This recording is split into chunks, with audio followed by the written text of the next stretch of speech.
Earlier today, I went and I took my big animals to the market, and when I was at the market, I came home with these 3 feeder stock.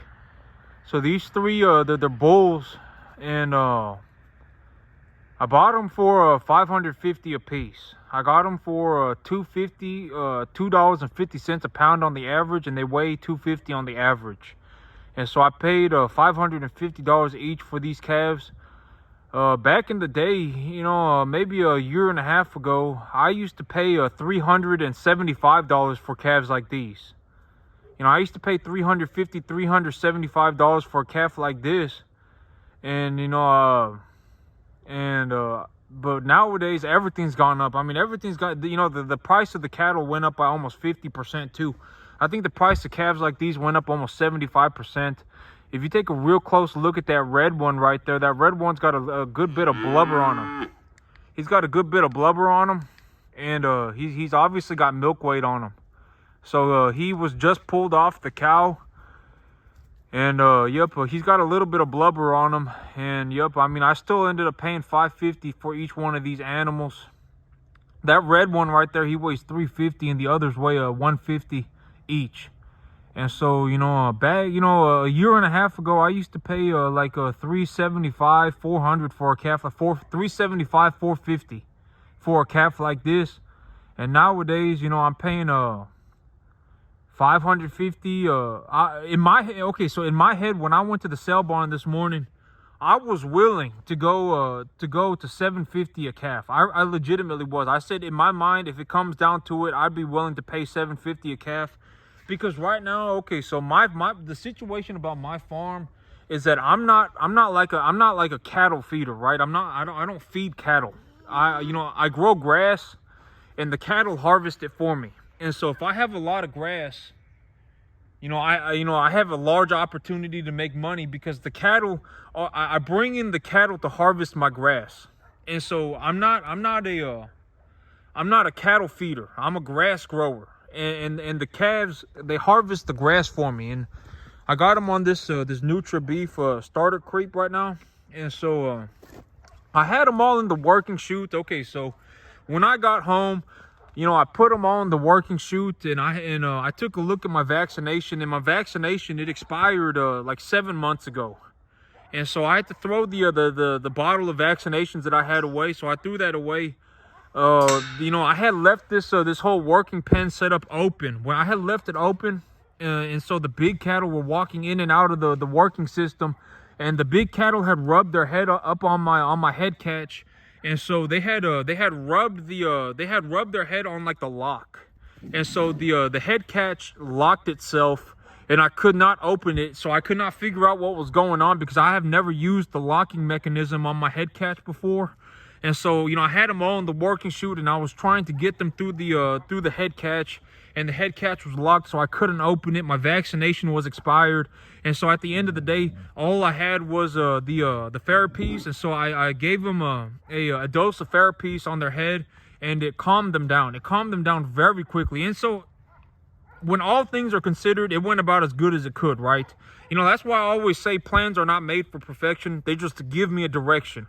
And so far, so good, right? I mean, it all turned out okay.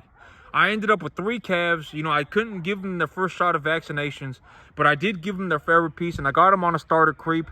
And as of right now, the plan for these calves is, if they do not start eating, because, I got 2 150-pound calves right here, and the white one, I grabbed him, and I put a bottle in his mouth, and he was kind of sucking on my finger, but he would not suck the bottle. And so, if these calves are not eating by tomorrow evening, within the day after, by the day after tomorrow, I'm gonna have to pull the calf table up into the working chute. I'm gonna have to catch them I'm gonna have to catch them in the calf table, and then I'm gonna have to tube them. I'm gonna have to force feed them milk, because if they're not gonna drink milk on their own, and they're not gonna eat food on their own, the only reason they've survived up until this point is because they've been drinking milk off their mom. And if they're not going to drink milk out of a bottle, and they're not going to eat food out of the bin, that gives me about 3 days until the calves die.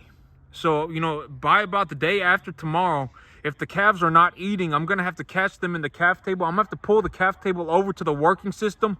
I'm going to have to put them in the calf table, and then I'm going to have to force feed them milk.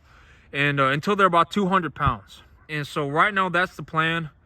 Tomorrow I'm gonna come home. The day after tomorrow, when I put them in the, I'm gonna see what's going on. The day after tomorrow, I'm gonna get the vaccinations.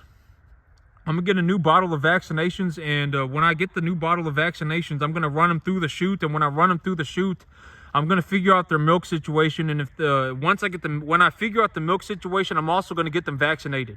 And so right now, the only thing these animals got is a dose of Therapies, and they got a good bit of a starter creep, the calf pellets, and then I also gave them a bale of a Bermuda hay. And so as of right now, so far so good. It went about as good as it could.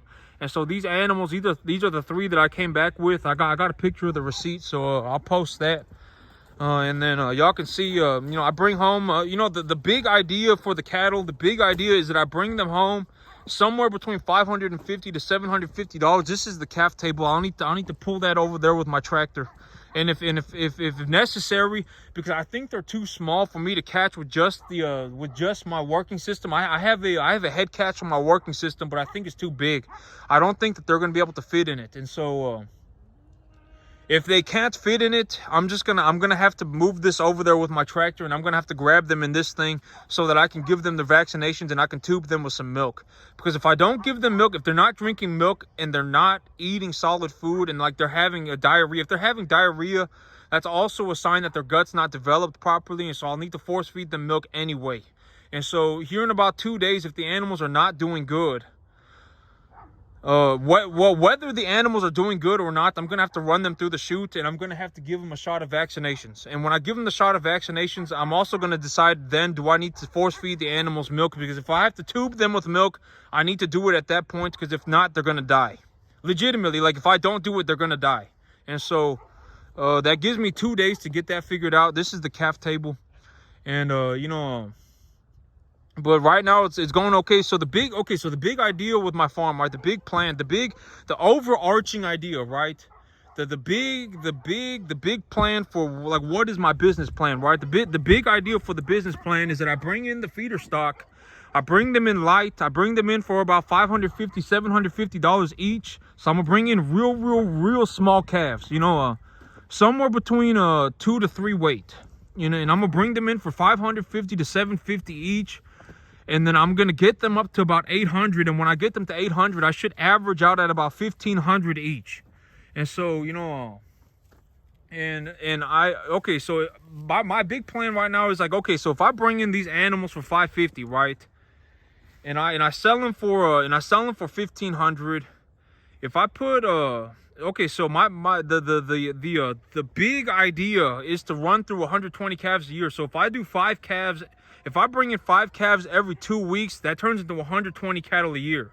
If I do 120 cattle a year and I net a profit of about $500 an animal, and so that means I would be spending so on 120. So when I set my budget, I said, okay, so if I spend $400 an animal, right? So if I bring in an animal at $550 and I spend $400 on that animal, and I multiply that by 120, that would give me a budget of $48,000. So I have a budget that I can, whatever these animals need, as long as it is under $48,000 total, I should just go and invest in it. Because if I make $500 of net profit in animal, I make $60,000 a year. I put my $40,000 on top of that, and then I put my tax benefits on top of that. It turns out to be over $100,000 a year, right? And so, and I told myself, okay, so if I make my budget like that, and, let's say, because the chances of me spending $48,000 on cattle feed and stuff that I need to feed these cattle is like zero. It's not going to happen. Like the chances of me spending, but okay, so like if I spend less than $48,000, that's just extra money going into my pocket. And so at the end of the day, worst case scenario, it's just a good thing for me, right? And so I was like, okay, so if I budget $450 an animal, $400 an animal, that's $48,000 that I can spend on raising these cattle, and I will still net a $60,000 profit. And so okay, so that's kind of the big idea. And me, when I look at my farm, I'm not a person. I don't feed cattle. I'm not like a cattleman. I am a cattleman technically, right? Like I do technically raise cattle, but I'm not like a cat. I'm a grass grower. I grow grass and then the cattle harvest it for me.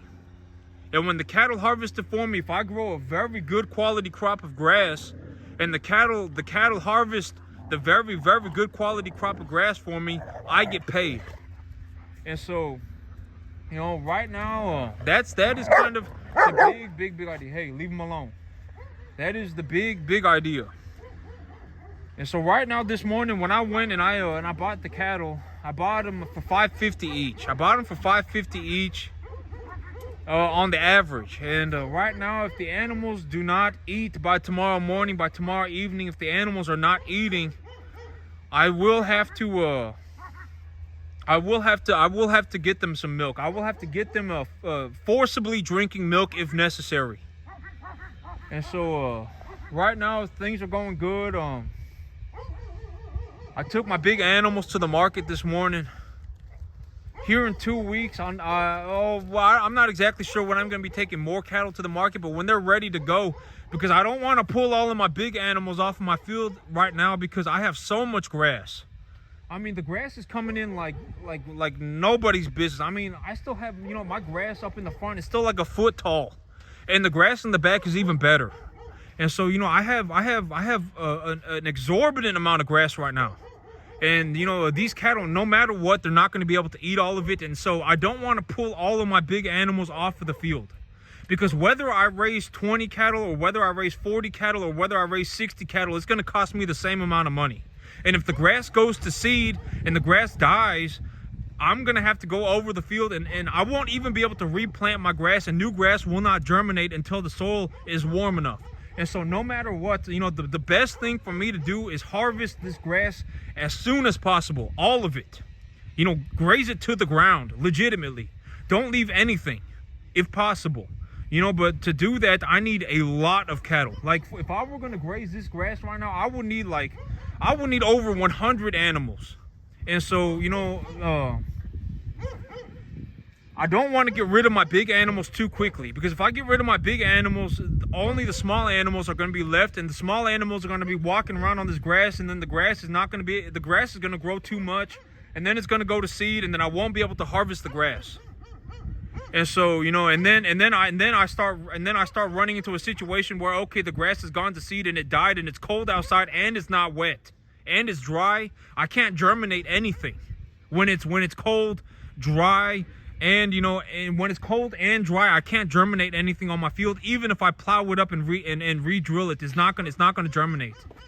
And so I have to get this grass grazed as soon as possible, and all of it as soon as possible. And I understand that right now, it's probably not gonna happen. I have so much grass that it would actually be in my best. I'm not gonna say it would be good for it to not rain for a while, because I don't want to start saying that, because then it's going to stop raining and then my grass will just die. So yeah, I got to figure it out. I got a lot of grass, and I'm trying to stick to my plan, right? I said, stick to the plan no matter what, because I made the plans that were, they were reasonable when things were extremely difficult. I made the plans when things were extremely difficult, and they were reasonable when they were extremely difficult. And so the plans are probably going to be reasonable even when things are very good. And so, I'm just sticking to the plan. 5 cattle every 2 weeks. That turns into 120 cattle a year. If I just do very average, right? I don't do better than expected. I'll make about 110. And if things, but here's the thing about doing better than expected and things like that, is that in reality, me being where I am, is that the bottom is as low as I could go, right? I could lose all my money and then some. And, when it comes to making money, I can make as much money as I want, right? At the end of the day, that's the reality of my situation. And so when I say these are the numbers, these are just rough estimates for when I look at when I look at everything as a whole. Okay, so if I bring in number 1 to 1.5 type medium large frame feeder stock, and I get them to 800 pounds, and I sell them for 175, which is very low. this is about how much money I'll get for them, right? I mean, that is how I think, right? And you know, 175 is very low. I mean, $2 is probably the average right now. And so at 800, that'd be $1,600 an animal. You know, I pulled the commission.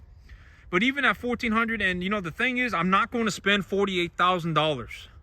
You know, I'm not going to be able to even invest close to that much in terms of feeding the cattle, right? I'm not going to buy $48,000 worth of corn, hay, and medication. I mean, it's just not going to happen. And so, you know, I made these numbers as just a big idea, rough estimate, because in reality, I could end up losing all my money, and I could lose more than all my money, right? I could even lose the bank's money, and then on the other side of that, I could do way better than I expected as well. So the sky's the limit, and the floor is as low as it could possibly imaginably go, right? So the sky's the limit, and who knows where the floor goes. And so somewhere between there is where I'll likely end up. You know, if I, you know, somewhere between there is where I'll likely end up, and it will likely be somewhere around 60,000. But that's it for me today, YouTube. Y'all have a good one.